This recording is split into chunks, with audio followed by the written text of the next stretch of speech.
snazzy one. How about that? Use this.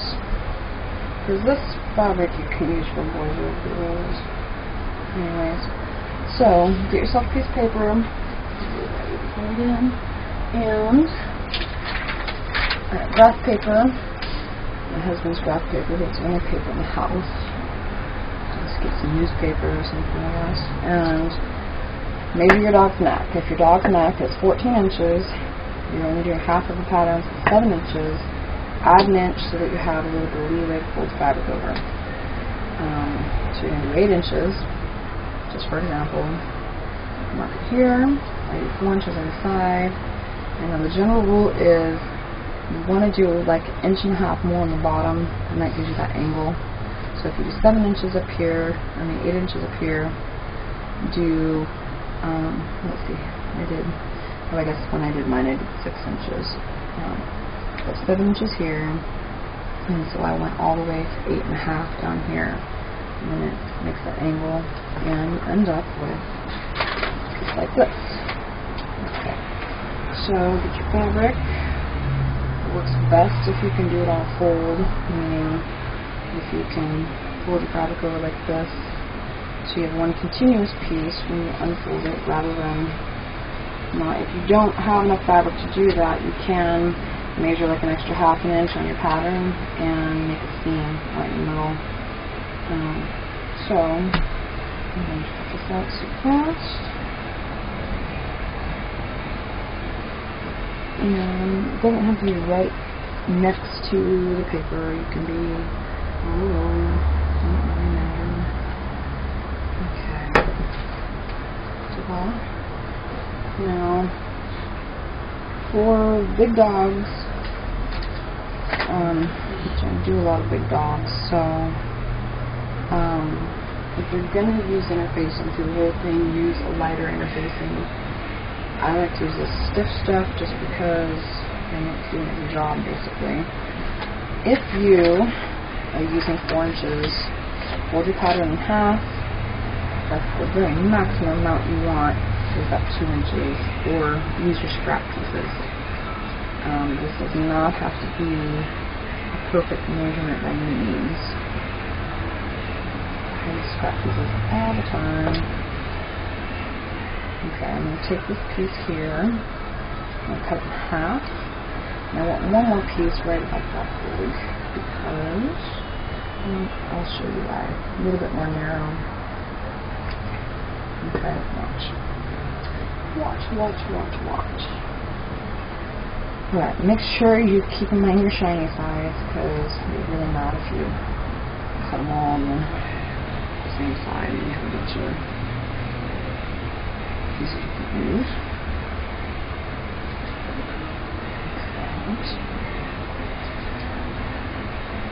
And seriously, you do not have to look at the pile, because this just doesn't make a difference.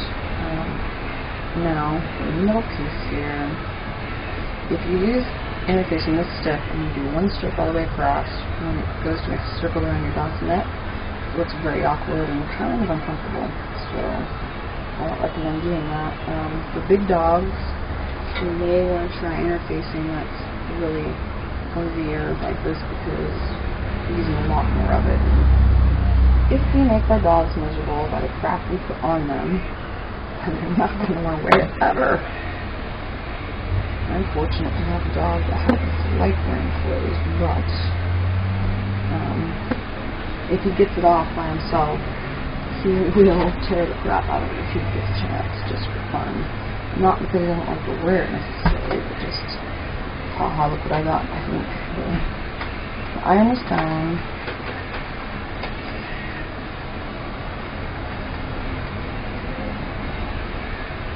Make sure your iron is hot enough out around those.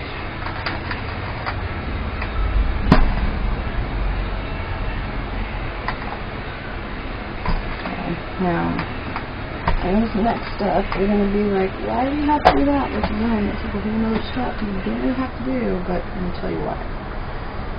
Go right in the middle here, and you're just going to make a little bit of a V mark there, fold over only about 1/4 inch, like that, and only glue to right about here. Do not glue a bunch at the end, it ends like a bulk that you can't work with. So one thing you've got to keep in mind when you're using hot glue is that if you get a bunch in one area and then you have to bend that area in, it doesn't work so well. So now we're going to do another strip, and this is the part where I'm sure you're like, why are you doing that twice? I'm going to tell you why. My interface and stick under it. Fold it over again like so. Because if you don't do this, when it's on your dog's neck, literally this edge right here, when your dog's moving around, you can see that edge popping up. It doesn't look very good. Also, after your dog wears it for a while, that edge goes like this, like that, and sticks straight up, and it gets all frayed looking. And if you're going through this much trouble to make this to begin with, you might as well take the extra step and make it so it doesn't happen. You're going to do it right, I guess, or as right as you can. Right as you can with the glue in.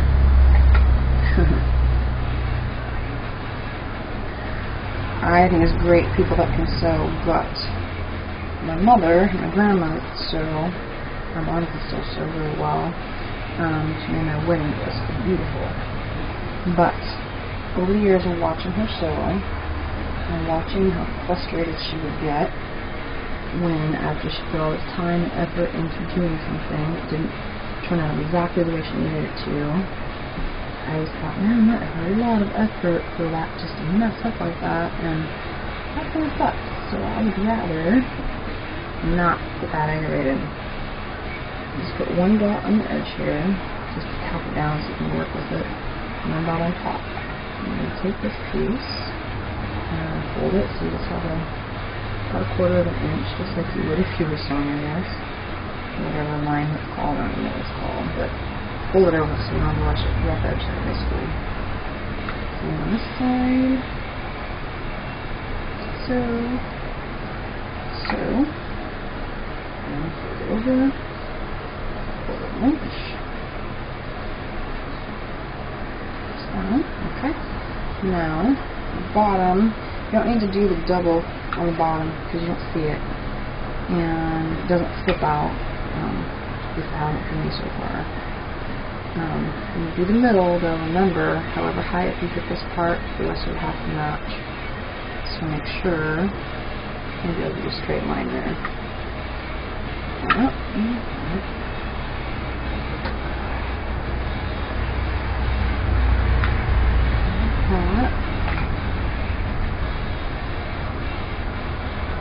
Okay. Now the ends here is the best way I figured out how to do it, which probably there's a way easier way for everything, but I have figured it out. So take this little piece here and we'll fold it so that the rough edge is facing where you make the point. You're going to do your shirt collar point there and fold it up. So basically you're just tucking that longer piece in right there. It's not like, you know, this material there. Put all your edges down.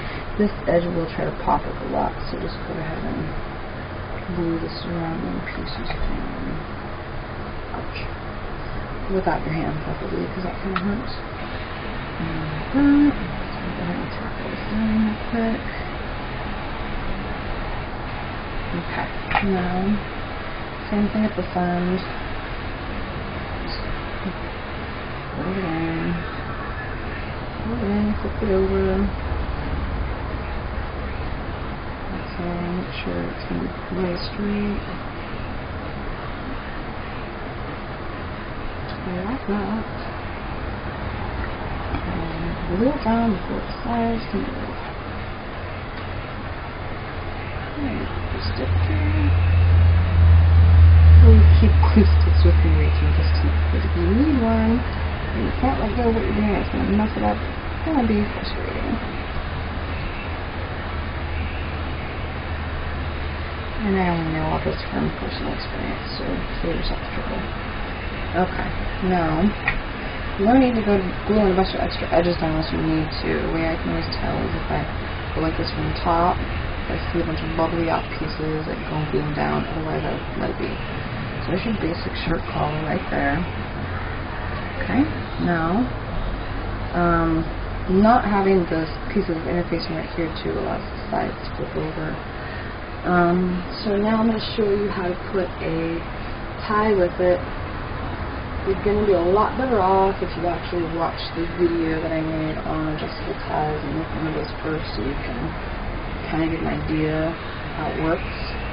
This is slightly different, a little more basic, but I would just do it, save yourself the trouble. I don't really comprehend this kind of stuff super well, so I wouldn't say that necessarily is helpful unless you're like super smart. Okay. Take this strip out, and this strip is about 4 inches wide.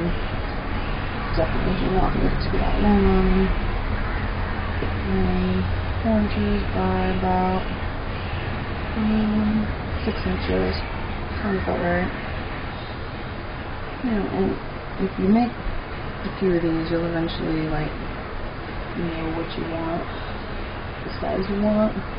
You just need a little piece of interfacing, so just a good time to use some of those nails for that.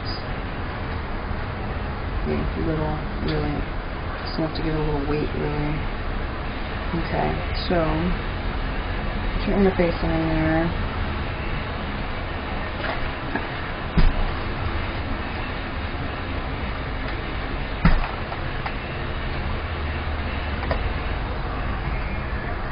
These shirt colors too, you could have easily made this one for a girl.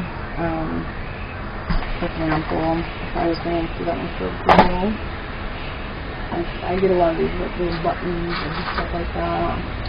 You can simply just take it and fold it over like this and put a button right there, done. Or like sometimes I take and do like a bow tie with a button in it. There's really good. You can really do whatever. So many things you could do. Okay, so fold it in half, or back where it was anyways. Fold it in half this way. And the important part to make sure it's even with the top part. Take your iron.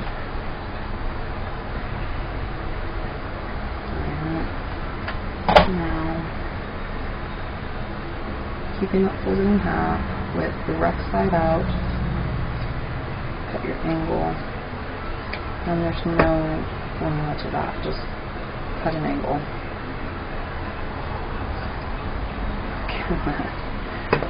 I make it sound easy and then anyways. Alright, now this is where this differs from the other ones. The other adjustable ties, the other piece that goes in there, anyways, not going to confuse it, but a little teeny strip of glue right in the middle. And take and fold this edge, so that way you don't have a rough edge sticking out when you're done. Okay, now this part right here is important. If you're not careful with your eye, if you stop on this side, you need to stop on this side. It's really easy to mess this point up and get all kinds of lopsided. Always start at your point though, because if you start on the sides, you'll be sorry, just take my word for it. You don't even want to go through the hours of grief that I did to figure that out. So always start with your point. Fold this over. And these ones don't have to be as perfect on the points as the adjustable dog ties, because even though it's important, it's not the whole center, it's not the whole thing. Like the adjustable ones, that's all it is a tie, so you kind of want that to be nice and straight and a little off, and push the glue out this way, not in. You'll mess up that too. I always check and see if I even have it right before I go gluing the rest of it together. See, I'm not just right and done, so I'm glad I did that.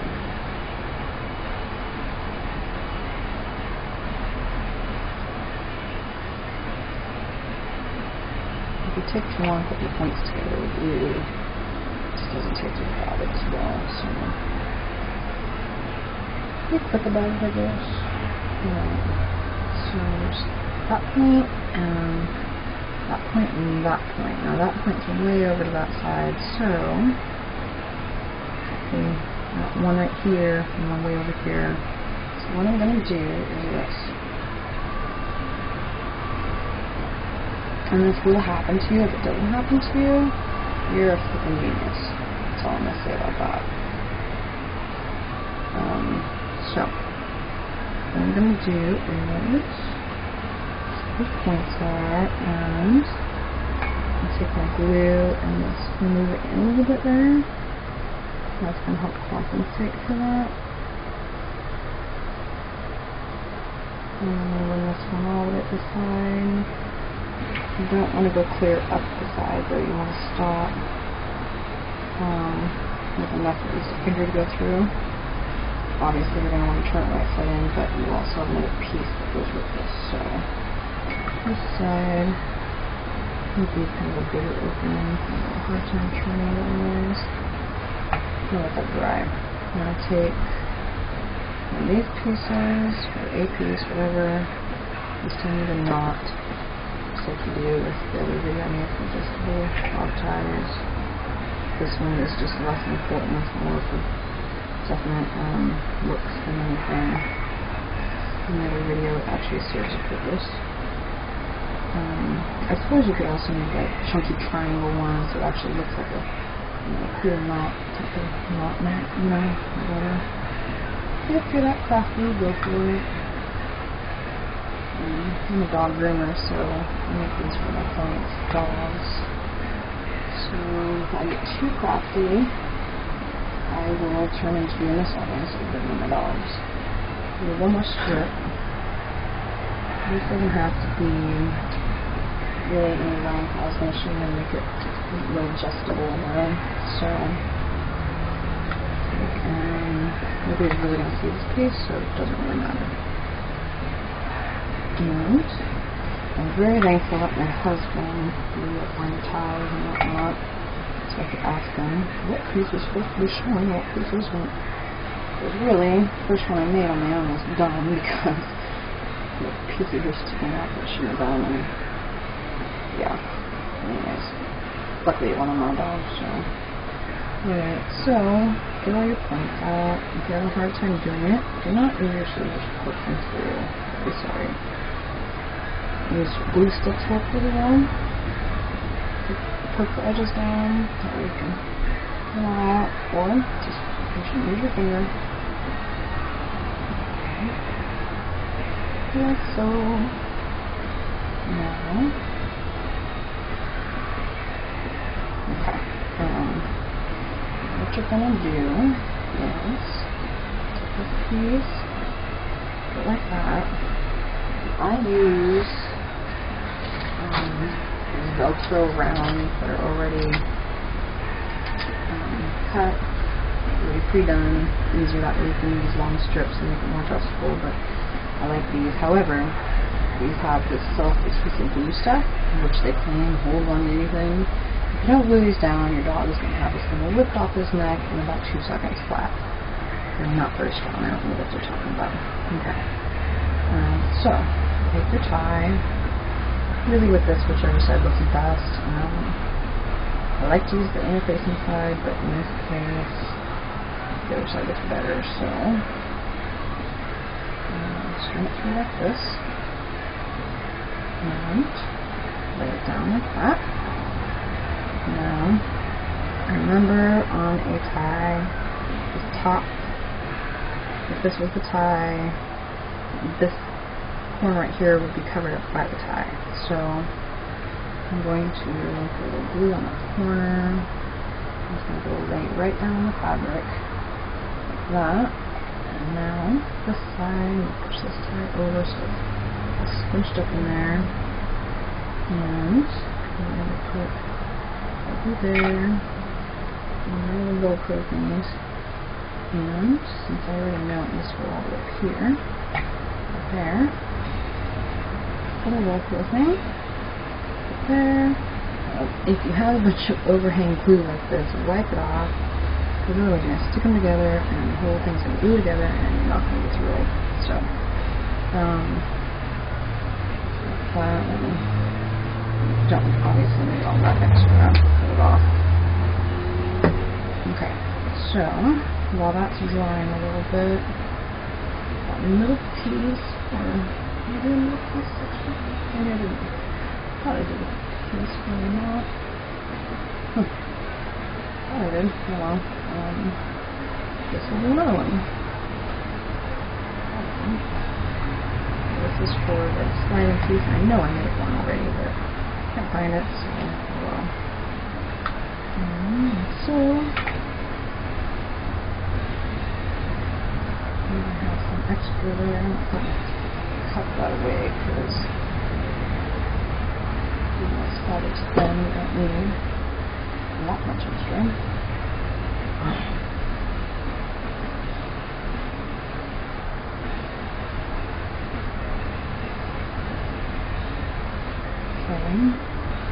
And if you watch the adjustable tie one, which I think you should, before you go crazy on these ties, you know that you don't want them too big or too little. It just squishes the tie and so it's fine. These don't really serve a purpose like the other one other than to make the ties scrunch together. I guess that's the purpose of it. Okay. So let it dry. Don't get antsy pants like I just did. Flip it around. Flip it around. Okay. So take this piece here and squish it up. And with those, I guess. It's ring on there. Tie ring. Or tie knot. Whatever you want to call it. And sometimes you can find little studs and stick there, and then it kind of looks like a tie tack. It's kind of cute. Whatever. Cut out the extra. You don't need all that. And Velcro to Velcro. Pull the tie over the edge like that. Bam, that over there. And voila. That looks pretty cool, huh? So that one, and then the one I did right before that one was, where'd it go?